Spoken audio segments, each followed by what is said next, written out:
Ads are getting more expensive and the average return on ad spend is shrinking. So is paid advertising dead?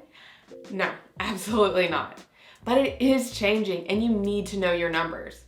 The 2023 Shopify Commerce Trends Report stated that brands are losing a record average of $29 for every new customer they acquire. Ouch.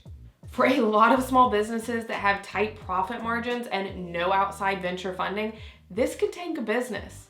So let's talk about how you can forecast your ad spend to get the sales you want while also staying within your marketing budget, because spending $29 for every new customer is not okay. I'm going to go over a few important metrics to know so you can calculate your ad spend, but I also have a free online calculator that does all the math for you. It's pretty sweet because it lets you play around with your numbers quickly and see how making small edits can make a big difference to your profit. So if you want to grab the free ad spend calculator, I'm going to put a link in the description below, and you can also go to curiousthemes.com/free. You just have to enter your email address to get access, and then I'll do the math for you. So pause this video now, go get the calculator, and then come back here and we'll work through it together. I'll wait.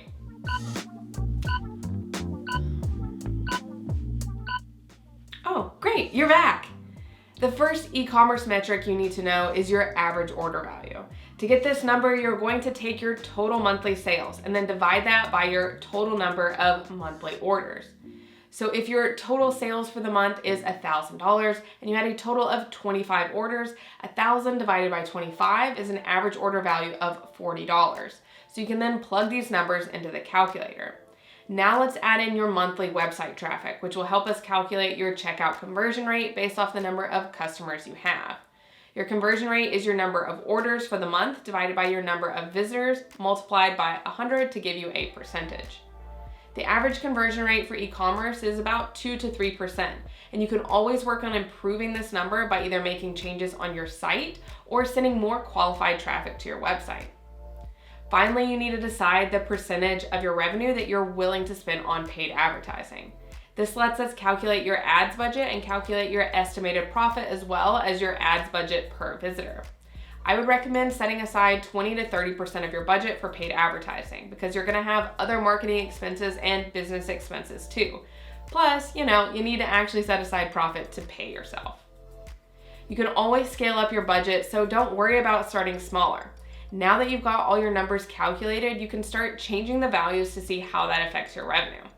More website traffic, but the same amount of orders means that your conversion rate is going down. And something on your site is either turning them away or you're not sending the right traffic to your site now.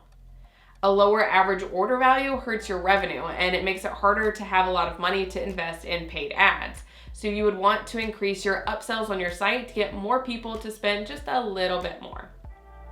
Things can obviously change so much with your paid advertising costs on a day-to-day level, but this helps you see where improvements can be made and helps you set expectations of what kind of sales and revenue you can get with different budget levels.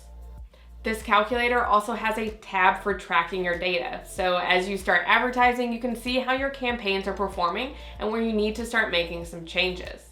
Because what gets measured gets improved. Now, before you start increasing your Shopify store sales, you need to make sure you've set up your store taxes correctly so that you don't get hit with a big unexpected tax bill. Don't worry though, I show you exactly how to set up your taxes in this video over here. And lucky for you, it only takes 4 minutes. So watch this video next to make sure your taxes are set up correctly because nobody likes a surprise tax bill.